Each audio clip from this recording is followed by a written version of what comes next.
The Game of Life and How to Play It by Florence Shinn. Chapter 1. Most people consider life a battle, but it is not a battle, it is a game. It is a game, however, which cannot be played successfully without the knowledge of spiritual law, and the Old and the New Testaments give the rules of the game with wonderful clearness. Jesus Christ taught that it was a great game of giving and receiving. Whatsoever a man soweth, that shall he also reap. This means that whatever man sends out in word or deed, will return to him. What he gives, he will receive. If he gives hate, he will receive hate. If he gives love, he will receive love. If he gives criticism, he will receive criticism. If he lies, he will be lied to. If he cheats, he will be cheated. We are taught also that the imaging faculty plays a leading part in the game of life. Keep thy heart, or imagination, with all diligence, for out of it are the issues of life. This means that what man images, sooner or later externalizes in his affairs. I know of a man who feared a certain disease. It was a very rare disease and difficult to get, but he pictured it continually and read about it until it manifested in his body, and he died, the victim of distorted imagination. So we see, to play successfully the game of life, we must train the imaging faculty. A person with an imaging faculty trained to image only good, brings into his life every righteous desire of his heart, health, wealth, love, friends, perfect self-expression, his highest ideals. The imagination has been called the scissors of the mind, and it is ever cutting, day by day, the pictures man sees there, and sooner or later he meets his own creations in his outer world. To train the imagination successfully, man must understand the workings of his mind. The Greeks said, "Know thyself." There are three departments of the mind: the subconscious, conscious and superconscious. The subconscious is simply power, without direction. It is like steam or electricity, and it does what it is directed to do. It has no power of induction. Whatever man feels deeply or images clearly, is impressed upon the subconscious mind, and carried out in minutest detail. For example, a woman I know, when a child, always made believe she was a widow. She dressed up in black clothes and wore a long black veil, and people thought she was very clever and amusing. She grew up and married a man with whom she was deeply in love. In a short time he died, and she wore black and a sweeping veil for many years. The picture of herself as a widow was impressed upon the subconscious mind, and in due time worked itself out, regardless of the havoc created. The conscious mind has been called mortal or carnal mind. T is the human mind and sees life as it appears to be. It sees death, disaster, sickness, poverty and limitation of every kind, and it impresses the subconscious. The superconscious mind is the God mind within each man, and is the realm of perfect ideas. In it is the perfect pattern spoken of by Plato, the divine design. For there is a divine design for each person. There is a place that you are to fill and no one else can fill, something you are to do, which no one else can do. There is a perfect picture of this in the superconscious mind. It usually flashes across the conscious as an unattainable ideal, something too good to be true. In reality it is man's true destiny, or destination, flashed to him from the infinite intelligence which is within himself. Many people, however, are in ignorance of their true destinies and are striving for things and situations which do not belong to them, and would only bring failure and dissatisfaction if attained. For example, a woman came to me and asked me to speak the word that she would marry a certain man with whom she was very much in love.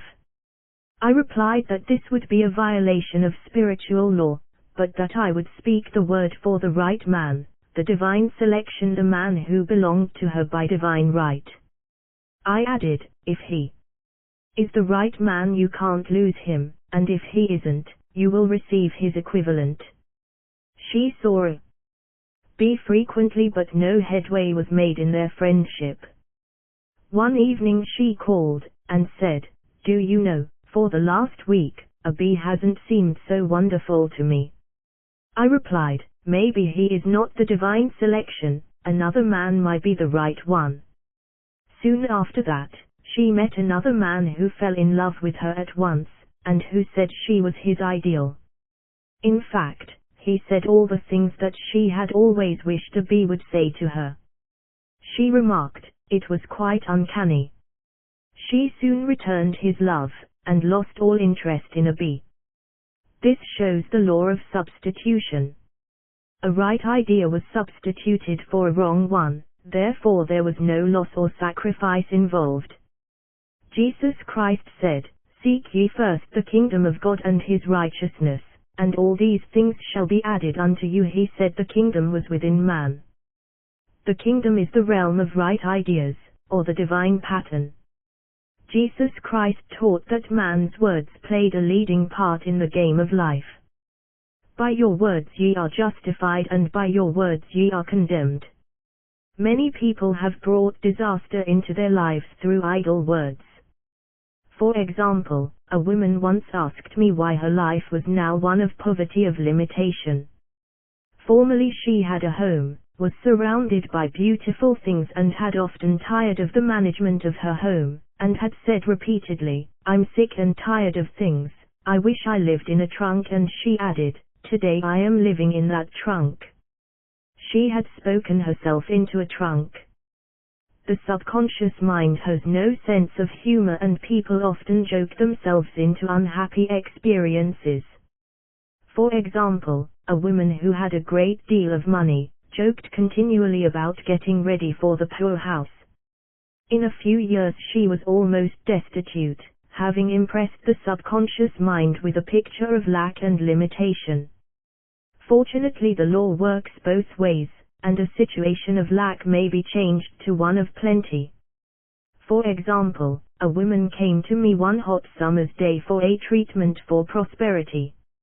She was worn out, dejected and discouraged. She said she possessed just $8 in the world. I said, "Good, we'll bless the $8 and multiply them as Jesus Christ multiplied the loaves and fishes, for he taught that every man had the power to bless and to multiply, to heal and to prosper." She said, "What shall I do next?" I replied, "Follow intuition. Are they your hunch to do anything, or to go anywhere? Intuition means intuition, or to be taught from within. It is man's unerring guide, and I will deal more fully with its laws in a following chapter." The woman replied, "I don't know, I seem to have a hunch to go home. I've just enough money for car fare." Her home was in a distant city and was one of lack and limitation, and the reasoning mind, or intellect, would have said, "Stay in New York and get work and make some money." I replied, "Then go home, never violate a hunch." I spoke the following words for her: "Infinite Spirit, open the way for great abundance." She is an irresistible magnet for all that belongs to her by divine right. I told her to repeat it continually also. She left for home immediately. In calling on a woman one day, she linked up with an old friend of her family. Through this friend, she received thousands of dollars in a most miraculous way. She has said to me often, "Tell people about the woman who came to you with $8 and a hunch." There is always plenty on man's pathway, but it can only be brought into manifestation through desire, faith, or the spoken word. Jesus Christ brought out clearly that man must make the first move. "Ask, and it shall be given you, seek, and ye shall find, knock, and it shall be opened unto you." In the scriptures we read, "Concerning the works of my hands, command ye me." Infinite intelligence, God, is ever ready to carry out man's smallest or greatest demands.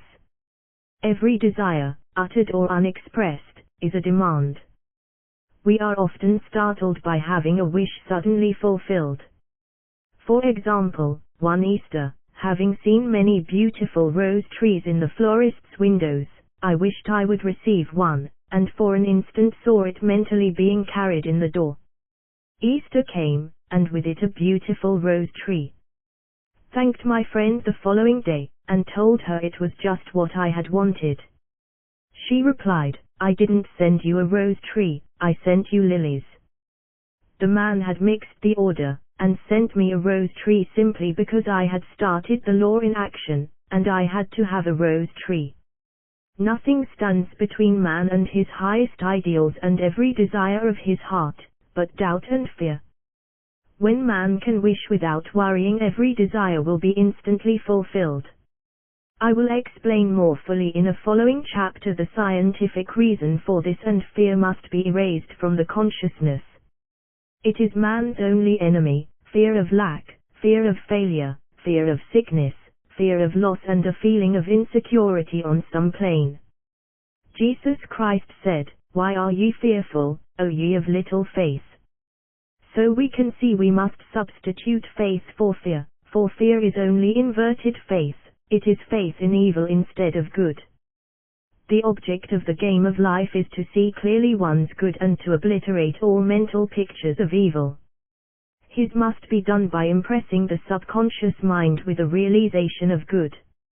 A very brilliant man, who has attained great success, told me he had suddenly erased all fear from his consciousness by reading a sign which hung in a room. He saw printed, in large letters, this statement, "Why worry, it will probably never happen." These words were stamped indelibly upon his subconscious mind, and he has now a firm conviction that only good can come into his life, therefore only good can manifest. In the following chapter I will deal with the different methods of impressing the subconscious mind. It is man's faithful servant, but one must be careful to give it the right orders. Man has ever a silent listener at his side, his subconscious mind. Every thought, every word is impressed upon it and carried out in amazing detail. It is like a singer making a record on the sensitive disc of the phonographic plate. Every note and tone of the singer's voice is registered. If he coughs or hesitates, it is registered also. So let us break all the old bad records in the subconscious mind, the records of our lives which we do not wish to keep, and make new and beautiful ones. Speak these words aloud, with power and conviction. I now smash and demolish, by my spoken word, every untrue record in my subconscious mind. They shall return to the dust heap of their native nothingness, for they came from my own vain imaginings. I now make my perfect records through the Christ within, the records of health, wealth, love and perfect self-expression. This is the square of life, the game completed. In the following chapters, I will show how man can change his conditions by changing his words.